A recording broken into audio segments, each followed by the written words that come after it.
Hi, ಎಲ್ರಿಗೂ ನಮಸ್ಕಾರಗಳು. SC healthy cook ಚಾನಲ್ಗೆ ಎಲ್ಲರಿಗೂ ಸ್ವಾಗತ. ಇವತ್ತೊಂದು 10 ನಿಮಿಷದಲ್ಲಿ ನಾನು 2 ಬಾಳೆಕಾಯಿನ ಇಟ್ಕೊಂಡು ಪಲ್ಯ ಮಾಡಿದ್ದೇನೆ. ಸೂಪರಾಗಿರುವ ಒಂದು ರೀತಿಯ ಬಹಳ ಟೇಸ್ಟಿಯ ರೆಸಿಪಿ ಇದು. ಹೀಗೆ ಬಾಳೆಕಾಯಿ ಪಲ್ಯ ಅಂದರೆ ಬಹಳ ಸುಲಭವಾಗಿ ಮಾಡುವಂತಹ ಪಲ್ಯ ಅಲ್ಲ. ಇದು ಮಾಡೋದೆಲ್ಲರಿಗೂ ಕೂಡ ಗೊತ್ತು. ಅದನ್ನು ನಾವು ಹೇಗೆ ಮಾಡೋದು, ನೀವು ಹೇಗೆ ಮಾಡೋದು ಅಂತ ಅದೊಂದು ವ್ಯತ್ಯಾಸ ಅಲ್ವಾ. ಇಲ್ಲಿ ನಾನೀಗ 2 ಬಾಳೆಕಾಯಿ ತಗೊಂಡಿದ್ದೇನೆ.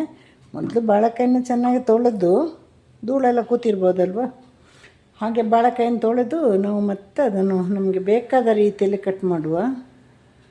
ಅಂದರೆ ಒಂದೊಂದು ಮನೆಯ ರೆಸಿಪಿ ಬೇರೆ ಬೇರೆ ಆಗಿರುತ್ತಲ್ವ. ಹಾಗಾಗಿ ನನ್ನ ರೆಸಿಪಿ ಹೇಗೆ ಅಂತ ನಾನು ತೋರಿಸ್ಕೊಡ್ತೇನೆ ನಿಮಗೆಲ್ರಿಗೂ. ಬೇಗನೆ ಆಗುವಂಥ ಪಲ್ಯ ಅಲ್ವ ಬಾಳೆಕಾಯಿ. ಅದು ಚಿಕ್ಕದಾಗಿ ಕಟ್ ಮಾಡಿದರೆ ಮತ್ತೆ ಹೇಳೋದೇ ಬೇಕಾಗಿಲ್ಲ. ಇದೆಲ್ಲ ತೆಗೆಯುವ ಫಸ್ಟ್.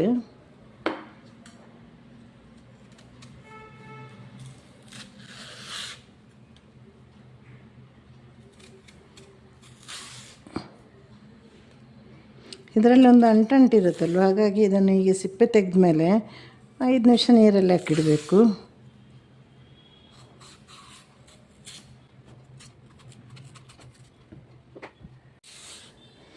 ಬಾಳೆಕಾಯ್ದು ರೇಟ್ ಒಂದು ಕಮ್ಮಿ ಇತ್ತು, ಅದನ್ನು ಕೂಡ ಜಾಸ್ತಿ ಮಾಡಿದ್ದಾರೆ ಈಗ.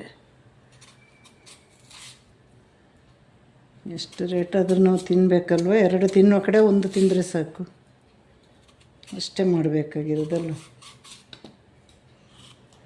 ಇದನ್ನು ಮತ್ತೊಂದು ಸಲ ನೀರಲ್ಲಿ ಹಾಕಿ ಮತ್ತೆ ತೊಳೆದು ಬರುವ.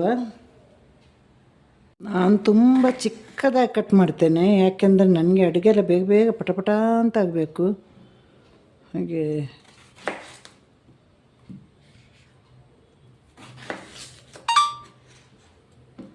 ನೋಡಿ, ಚಿಕ್ಕದಾಗಿ ಕಟ್ ಮಾಡ್ಕೊಂಡು ಹೋದ್ರೆ ಆಯಿತು. ಬಾಳೆಕಾಯ್ದು ಬಜ್ಜಿ ಕೂಡ ಮಾಡ್ತಾರಲ್ಲ. ಬಾಳೆಕಾಯಲ್ಲಿ ಒಂದು ಒಗರಿದೆ ಅಲ್ವ, ಅದಕ್ಕೆ ನೋಡಿ ಕಟ್ ಮಾಡಿ 1-2-3 ನಿಮಿಷ ನೀರಲ್ಲಿ ಹಾಕಿಡಬೇಕು.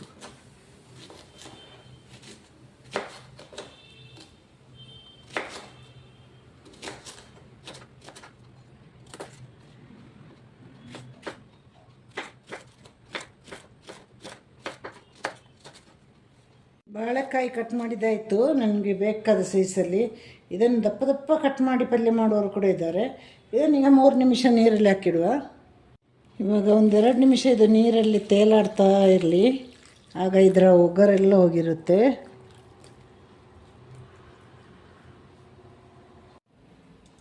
ಈಗ ಪಾತ್ರೆ ಬಿಸಿಯಾಗಿದೆ, 1 ಸ್ಪೂನ್ ಎಣ್ಣೆ ಹಾಕುವ.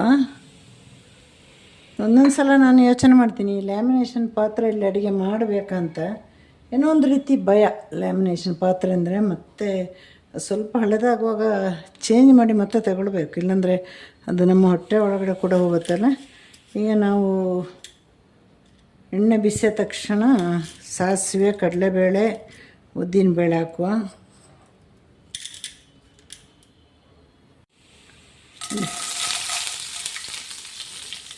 ಕಡಲೆಬೇಳೆ, ಉದ್ದಿನಬೇಳೆ, ಸಾಸಿವೆ. ನಾನು ಜಾಸ್ತಿ ಒಗ್ಗರಣೆಗೆ ದೊಡ್ಡ ಸಾಸಿವೆನೇ ಹಾಕೋದು.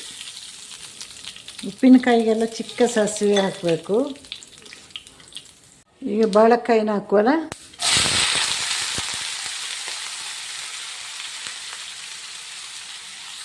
ಈಗ ಚಿಕ್ಕ ಸ್ಪೂನಲ್ಲಿ 1/2 ಸ್ಪೂನಷ್ಟು ಉಪ್ಪು ಹಾಕುವ.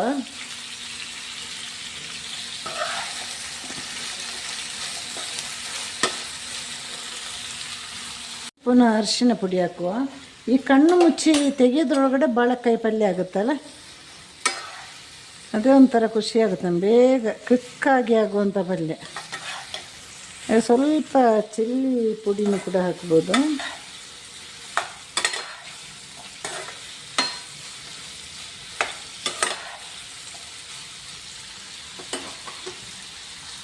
ಚಿಲ್ಲಿ ಪುಡಿ 1/2 ಸ್ಪೂನಷ್ಟು ಹಾಕಿ.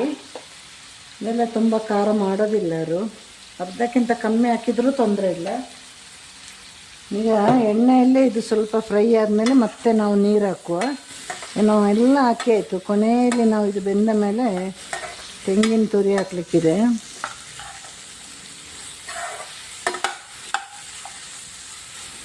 ಮಿಕ್ಸ್ ಮಾಡಿದ ಮೇಲೆ ಸ್ವಲ್ಪ ಒಂದು ಚಿಕ್ಕ ಗ್ಲಾಸಲ್ಲಿ 1/2 ಲೋಟ ಅಥವಾ ಅರ್ಧ ಗ್ಲಾಸ್ ನೀರು ಹಾಕಿ ನೋಡಿ.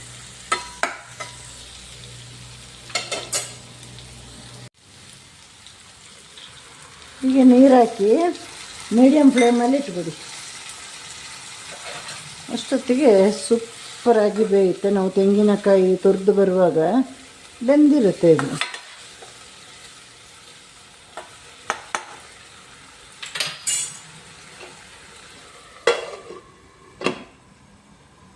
ಬೇಯ್ತಾ ಬರುವಾಗ ನಾವು ಕರಿಬೇವು ಸೊಪ್ಪು ಹಾಕುವ.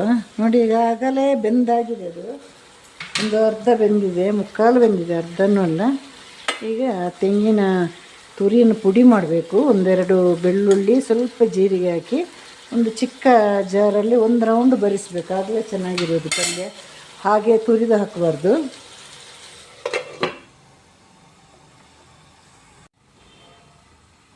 ಈಗ ಈ ಥರ ತೆಂಗಿನ ತುರಿನ ಪುಡಿ ಮಾಡಬೇಕು. ಒಂದೇ ಒಂದು ರೌಂಡಿಗೆ ಸ್ವಲ್ಪ ಜೀರಿಗೆ ಹಾಕಿದ್ದೀನಿ, ಒಂದೆರಡು ಸಲ ಬೆಳ್ಳುಳ್ಳಿ ಹಾಕಿದೆ. ಈ ಪಲ್ಯಕ್ಕೆಲ್ಲ ಜಾಸ್ತಿ ತೆಂಗಿನ ತುರಿ ಹಾಕಬಾರ್ದು. ನೋಡಿ ನಮ್ಮ ನೀರು ಕೂಡ ಬತ್ತಿ ಹೋಯಿತು. ಈಗ ಸರಿಯಾಗಿದೆ. ಈಗ ಇದನ್ನು ಮಿಕ್ಸ್ ಮಾಡಿ ಒಂದೆರಡು ನಿಮಿಷ ಅಷ್ಟೇ. ಇದೆಲ್ಲ ರಾತ್ರಿ ಅಷ್ಟೊತ್ತಿಗೆ ಖಾಲಿಯಾಗುವಂಥ ಪಲ್ಯ ಅಲ್ವಾ. ತೆಂಗಿನಕಾಯಿ ಬೇಯಲಿಕ್ಕೆ 1 ನಿಮಿಷ 2 ನಿಮಿಷ ಬೇಕು. ಈಗ ನಮ್ಮ ಪಲ್ಯ ರೆಡಿ ಆಯಿತು. ಮನೆಯಲ್ಲೆಲ್ಲರೂ ಹೀಗೆ ಮಾಡಿ ನೋಡಿ. ತುಂಬ ಕ್ವಿಕ್ಕಾಗುವ ಪಲ್ಯ ಇದು. ಕುಚ್ಚಲಕ್ಕಿ ಗಂಜಿಗೆ ಕೂಡ ಸೂಪರಾಗಿರುತ್ತೆ. ಹಾಗೆ ಮನೆಯಲ್ಲಿ ಮಾಡಿ ನನಗೆ ಲೈಕ್ ಮಾಡಿ, ಕಮೆಂಟ್ ಮಾಡಿ, ಶೇರ್ ಮಾಡಿ, ಸಬ್ಸ್ಕ್ರೈಬ್ ಮಾಡಿ. ಮತ್ತಷ್ಟು ಒಳ್ಳೊಳ್ಳೆ ವಿಡಿಯೋಂದಿಗೆ ಬರ್ತೇನೆ. ಕ್ವಿಕ್ಕಾಗಿ ಮಾಡುವಂಥ ನೋಡಿ. ಪುಡಿ ಮಾಡಿರುವ ತೆಂಗಿನ ತುರಿಯನ್ನು ಹಾಕಿದೆ. ಅದಕ್ಕೆ ಒಂದೆರಡು ಎಸಳು ಬೆಳ್ಳುಳ್ಳಿ, ಆಮೇಲೆ ಸ್ವಲ್ಪ ಜೀರಿಗೆ ಹಾಕಿ ಅದನ್ನು ಪುಡಿ ಮಾಡಿ ಕೊನೆಯಲ್ಲಿ ಹಾಕಿದೆ. ಒಂದೇ ಒಂದು ರೌಂಡ್ ಬರಿಸಬೇಕು ಚಿಕ್ಕ ಜಾರಲ್ಲಿ. ಈಗ ನಮ್ಮ ಪಲ್ಯ ರೆಡಿ ಆಯಿತು.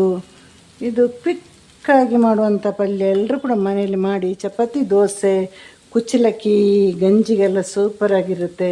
ಹಾಗೆ ಇದನ್ನು ಮಾಡಿ ನೋಡಿ. ನನಗೆ ಹೇಗಿದೆ ಅಂತ ಕಮೆಂಟ್ ಮಾಡಿ, ಲೈಕ್ ಮಾಡಿ, ಶೇರ್ ಮಾಡಿ, ಸಬ್ಸ್ಕ್ರೈಬ್ ಮಾಡಿ. ಹಾಗೆ ಮತ್ತಷ್ಟು ಬೇಗನೆ ಮಾಡಿ ಮುಗಿಸುವಂಥ ಅಡುಗೆಯೊಂದಿಗೆ ಬರ್ತೇನೆ. ಹೊಸ ಅಡುಗೆಯೊಂದಿಗೆ ಬರ್ತೀನಿ. ಎಲ್ರಿಗೂ ಟಾಟಾ ಬಾಯ್, ಸಿ ಯು, ಟೇಕ್ ಕೇರ್. ಇವತ್ತಿನ ದಿನ ನಿಮಗೆಲ್ಲರಿಗೂ ಕೂಡ ಚೆನ್ನಾಗಿರಲಿ.